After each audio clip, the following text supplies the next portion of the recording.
Here's the setup. Same CPU, same GPU, same game settings. I just swapped between 16 gigabytes, 32 gigabytes, and 64 gigabytes DDR4 at 2666 megahertz, standard mid-range kit. We're using a gaming laptop with the following specifications. We're using an HDMI capture card so that there's no performance loss from capturing the display. Frame rate is not limited, so we can capture what the game can actually do. We used the game's recommended settings after it tested our hardware and didn't change the settings between RAM changes. No frame generation or dynamic resolution tricks were used. We're trying to get the raw performance of the game. We reduced memory usage before running the tests. Upon boot up, Windows was using 9 gigabytes of RAM in each of the tests. I ran each game 3 times and logged the time to start the game, the system RAM usage, video card VRAM usage, high, low, and average frames per second. When you run out of system RAM, Windows starts pulling from your SSD through the page file, which is where stutters can come from. Here are the games that I tested: Hogwarts Legacy, Flight Simulator 2024, Warframe, Red Dead Redemption 2, Cyberpunk 2077, Starfield, Elden Ring, Valorant, Grand Theft Auto 5, Dead by Daylight. Hogwarts Legacy. Far did that portkey take us?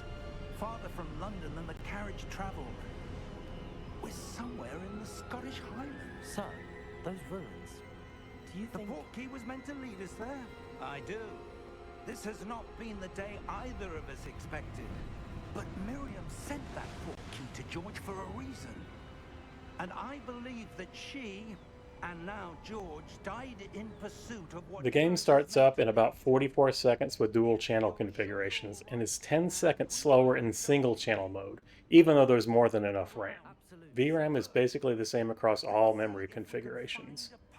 With a 16 gigabyte memory configuration, Windows uses almost all of the RAM, which is not something we see with the other games. Both 64 and 16 gigabyte configurations saw almost identical frame rates.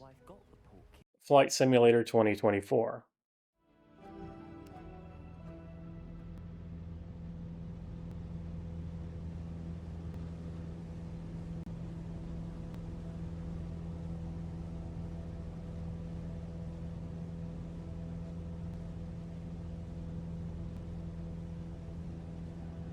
The single-channel RAM configuration was noticeably slower loading.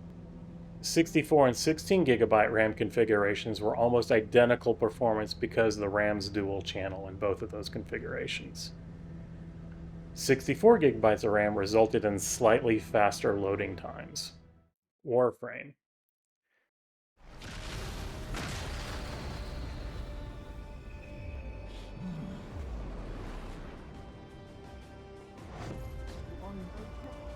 This game is rather low usage on VRAM, and there wasn't much performance difference between RAM configurations, all achieving over 100 frames per second.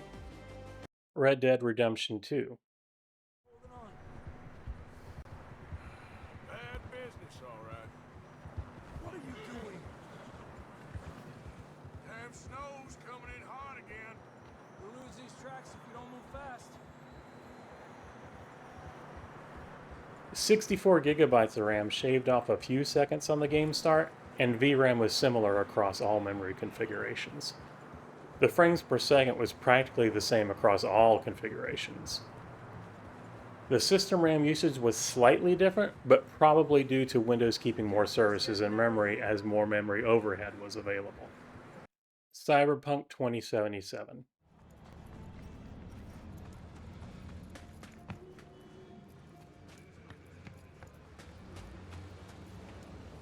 Using 64 gigabytes of RAM shaved off a few seconds on start time.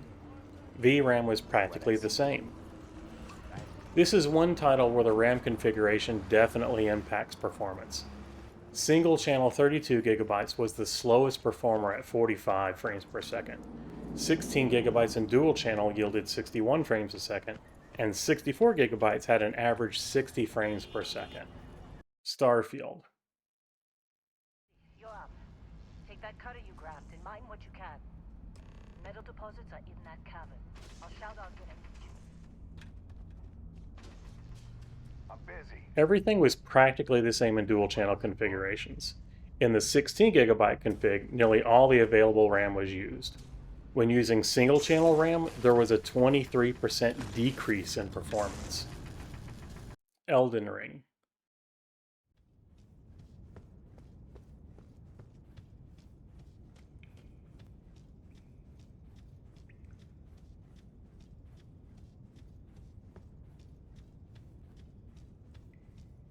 "64GB of RAM resulted in a slightly faster loading time. Performance was practically the same in all configurations, with single-channel RAM resulting in a 3 FPS loss. Valorant.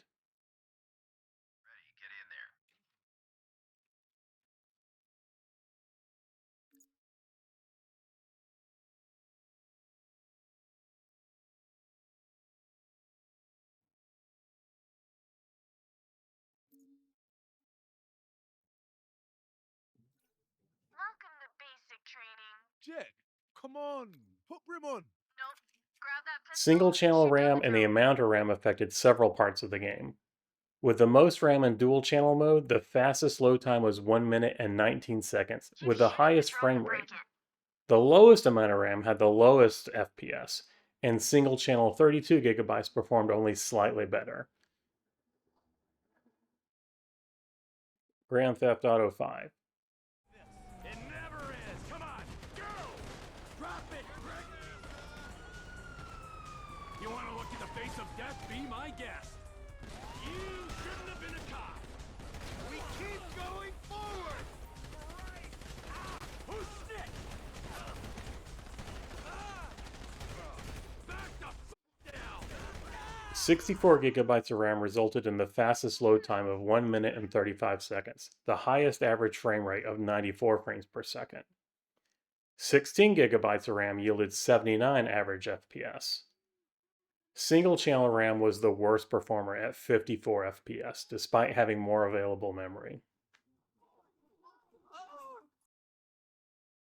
Dead by Daylight.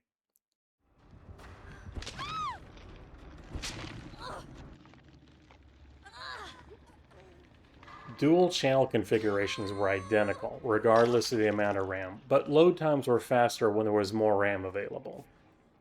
Single channel mode had a 22% performance impact. Here's a quick thing. If you want to support the channel and help me keep running tests like this, could you click the like button and share this with your friends? Now the verdict. Is 16GB of RAM enough for PC gaming?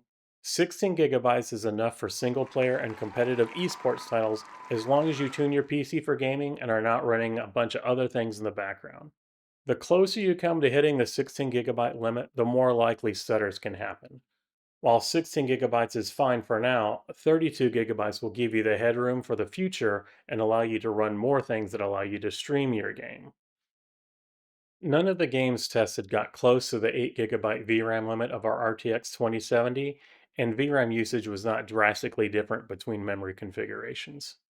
We were using a discrete graphics card, and this situation will likely be different if you use an APU where the system RAM is allocated between the system and GPU. What is consistent is that single-channel RAM negatively impacts performance, from loading times to an actual cost in frame rates. If you have one stick of RAM, buy an identical stick and enjoy a huge performance increase for just a little bit of money. So, short version, if you're happy on 16GB of RAM, don't panic. But if you're building a new or upgrading anyway, just go to 32. Thanks guys, and I appreciate your support. Here's some more things here on this playlist if you like stuff like this.